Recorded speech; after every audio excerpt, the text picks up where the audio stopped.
प्यारे विद्यार्थियों, सभी को मेरा बहुत बहुत नमस्कार। फिर से हम एक बार आपके साथ में हैं।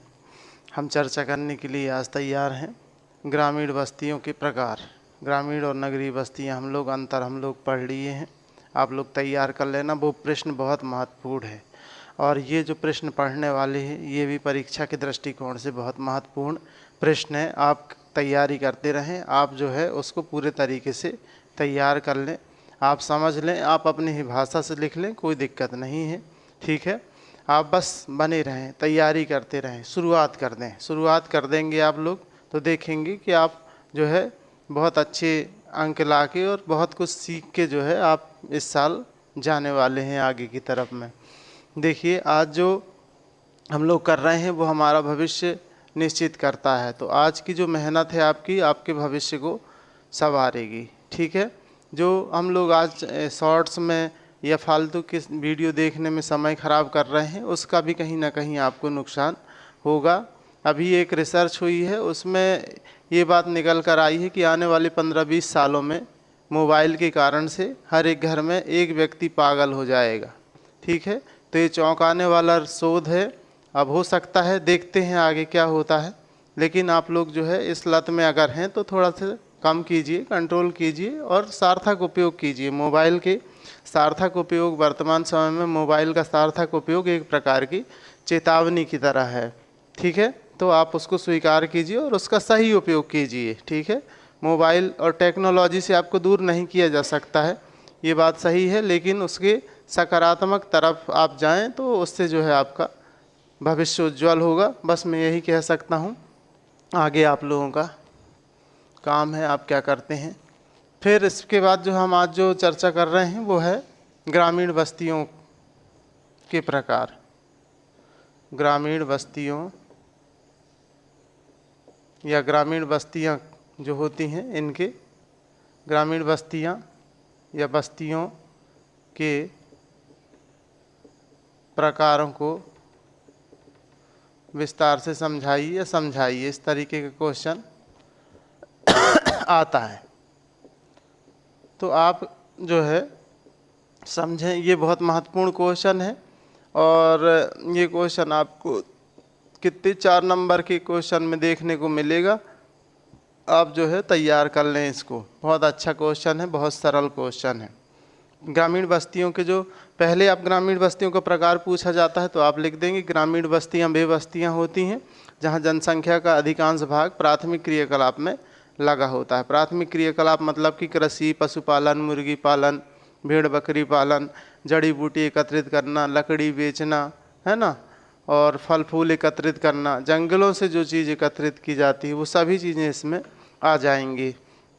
तो आप इसको लिख लेंगे और हम आगे की तरफ बढ़ते हैं। और फिर लिखिएगा कि ग्रामीण बस्तियों को निम्नलिखित भागों में बांटा जाता है या निम्न प्रकार हैं। तो पहला जो प्रकार है इसका वो है गुंछित बस्तियां। गुंछित, इसको सहत बस्तियां भी कहते हैं, इसको सघन अधिवास भी कहते हैं। अलग अलग नाम से आप लोग का परिचय होना चाहिए, नहीं तो आप कंफ्यूज हो जाते हैं। सहत और गुंछित बस्तियां क्या होती हैं। आप लोगों ने मधुमक्खी का अगर छत्ता देखा हो तो आपने देखा होगा कि मधुमक्खी का जो छत्ता होता है उसमें ऐसे छोटे छोटे छेद होते हैं जिसमें मधुमक्खी जो है अपना घर बनाती है। शहद, जो भी चीज़ आप देखते होंगे, शहद वहीं से निकलता है। तो वो जो है एक बहुत छत्ते की तरह होता है। छत्ता उनका ऐसा होता है, ऐसा इस तरीके का, है ना ये। तो यहाँ पर गुंछित बस्तियाँ भी ठीक इसी तरीके की हैं जहाँ अधिवास बहुत सघन होता है। घर पास पास होते हैं, घर क्या होते हैं, पास पास होते हैं। गलियाँ सकरी होती हैं, गलियाँ सकरी होती हैं। ठीक है, और अधिवास बहुत सघन होते हैं। अधिवास बहुत सघन होते हैं, बहुत सघन होते हैं। ये ज़्यादातर उन क्षेत्रों में पाया जाता है जहाँ जैसे पानी की कमी पाई जाए तो लोग एक ही जगह पे निवास करने लगेंगे। अच्छी खेतीबाड़ी होगी, नहीं आ रहा है, अच्छी खेतीबाड़ी होगी तो वहाँ पर जो है जनसंख्या क्या निवास करेगी, अधिक निवास करेगी। तो ये सघन अधिवास का कारण है, मतलब कि ज़मीन या तो अच्छी हो या जल की सुविधा हो या ना हो, तो उस तरीके से जो है ये डिपेंड करता है। अब ये इसको लिखेंगे कैसे गुंछित या सघन बस्तियों में, अधिवास क्या होते हैं, या घर बिल्कुल सटे हुए होते हैं, सघन होते हैं। जैसे ये घर हैं तो ये क्या रहेंगे, बिल्कुल सघन रहेंगे। गलियां क्या रहेंगी, एकदम सकरी रहेंगी, ठीक है। और अधिवास बहुत क्या होंगे, सघन। घर पास पास, गलियां सकरी होती हैं। ऐसे मकान जो है उन स्थानों पे पाए जाते हैं या तो जनसंख्या मतलब कि ज़्यादा उपजाऊ ज़मीन हो, या फिर पानी की जहाँ पर असुविधा हो, ऐसे क्षेत्रों में भी पाए जाते हैं। जैसे अगर हम भारत में देखें तो राजस्थान के कुछ भागों में जहाँ जल की उपलब्धता है तो वहीं पर लोग ज़्यादा निवास करते हैं, क्योंकि उनको पानी तो चाहिए मूलभूत आवश्यकता को पूरा करने के लिए। ठीक इसी तरीके से नागालैंड में भी इस तरीके के अधिवास पाए जाते हैं। और हमारे गंगा का जो मैदान है, ये वाला भाग, यहाँ पर भी क्या होते हैं, कृषि अच्छी होती है, ज़्यादा सुविधा मिलने के कारण से लोग इन क्षेत्रों में निवास करते हैं। आप लोग इसको नोट कर लीजिएगा। इसके बाद हम आगे की तरफ बढ़ते हैं दूसरे प्रकार की ओर। दूसरा प्रकार कहलाता है अर्धगुंछित।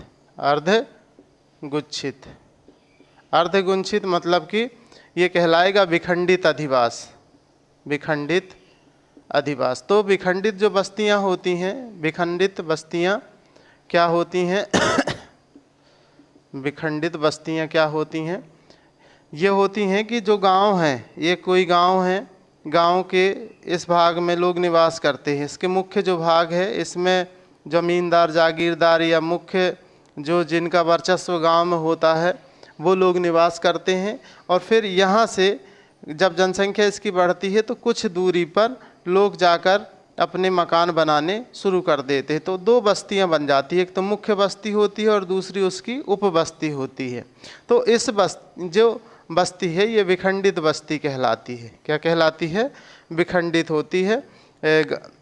लिखेंगे कैसे, विखंडित बस्ती वे बस्तियां होती हैं जहां जनसंख्या, गांव में जनसंख्या बढ़ने के कारण से गांव के बाहरी भाग में लोग जाकर निवास करने लगते हैं। तो एक बस्ती होती है मुख्य और उसकी एक उपबस्ती होती है, उसे हम क्या कहते हैं, विखंडित बस्तियां कहते हैं। नोट कर लीजिएगा इसको। आप देखेंगे विखंडित बस्तियां कहाँ कहाँ पाई जाती हैं, गुजरात में और राजस्थान में ज़्यादातर ये बस्तियां, विखंडित बस्तियां इन्हीं दो क्षेत्रों में पाई जाती हैं। ठीक है, ये हमने समझा दिया आप लोगों को। आप लोग लिख लीजिए, बस आपका काम है लिखना, सुनना, सुनना और लिखना।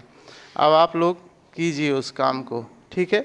कुछ हम मेहनत करेंगे, कुछ आपको भी मेहनत करनी पड़ेगी, है ना, क्योंकि जब तक आप मेहनत नहीं करेंगे तब तक कुछ नहीं हो सकता है। मेरा तो मेहनत करना, मैं यहाँ वीडियो बना दिया, मेरे को संतुष्टि है कि मैंने बच्चों को पढ़ा दिया। अब आप क्या पढ़ते हैं, किस तरीके से पढ़ते हैं, स्किप करते हैं वीडियो को, आप लोगों का मैटर है, ठीक है। हमारा तो यही प्रयास है कि आप पूरे तरीके से समझ जाएं। अब आपका जो प्रयास है वो आपको करना होगा, हम अपने प्रयास में नहीं चूकते हैं। फिर अगला है पल्ली या पूर्वा। पल्ली या पूर्वा, ये भी क्या होता है, ये पल्ली पूर्वा को भारत में कई नामों से जाना जाता है। इनको नाम पान्ना, पाड़ा, नगला, ढाणी, इन नामों से इसको जाना जाता है। एक नाम छूट गया, हाँ सभी हो गए, पन्ना, पाड़ा, नागला, ढाणी, पूर्वा, है ना।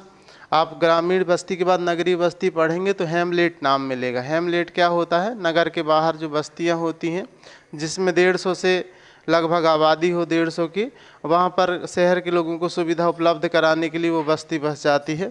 ठीक इसी तरीके से ये बस्ती भी है, पल्ली या पूर्वा बस्ती।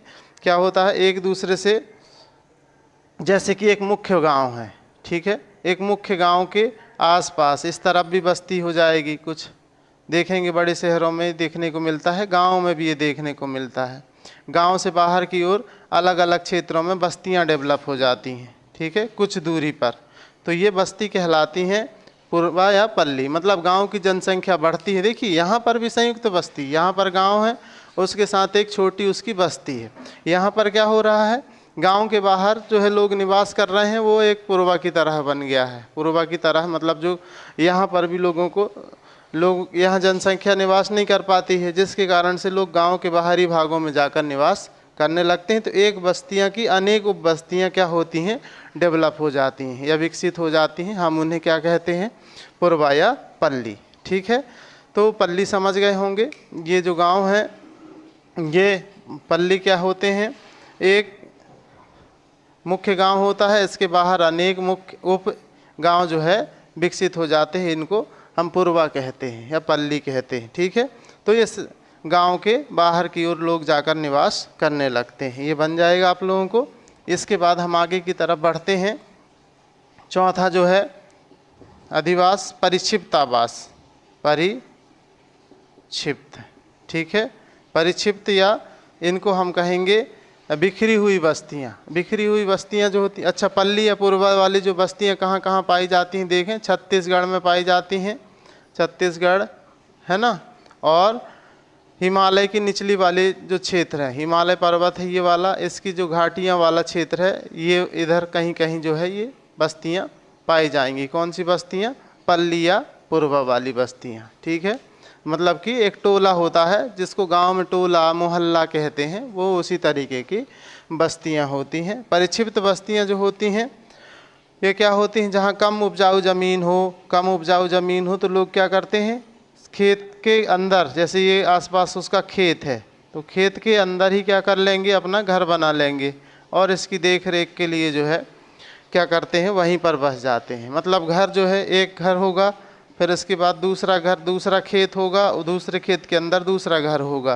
तो मतलब मकान बहुत दूर दूर के बसे होते हैं, यहाँ सुविधाओं का बहुत अभाव होता है और ज़मीन बहुत अनुपजाऊ होती है। ऐसे क्षेत्रों में जो है इस तरीके की परिक्षिप्त बस्तियाँ पाई जाती हैं। परिक्षिप्त या हम कह दें बिखरी हुई बस्तियाँ पाई जाती हैं, जहाँ पर जनसंख्या बहुत कम होती है। कुछ गाँव ऐसे भी हैं जहाँ 150-200 तक की जनसंख्या भी हो, मतलब बहुत दूर दूर गाँव हो, मतलब घर होते हैं। और ये बस्तियां जो है क्या होती हैं, सुविधा विहीन होती हैं और यहाँ पर कृषि बहुत अच्छी नहीं होती है, जिसके कारण से लोग दूर दूर घर बना लेते हैं। बहुत दूर दूर बिखरी हुई बस्तियां होती हैं। परिक्षिप्त को हम बिखरी हुई बस्तियां भी कह सकते हैं। ये भारत में कहाँ कहाँ पाई जाती हैं देख लें, हिमाचल प्रदेश, उत्तराखंड, मेघालय, केरल। ठीक है, इन भागों में ये इस तरीके की बस्तियाँ पाई जाती हैं। तो चारों प्रकार आप लोग तैयार कर लीजिएगा। आप लोगों को बहुत बहुत शुभकामनाएं।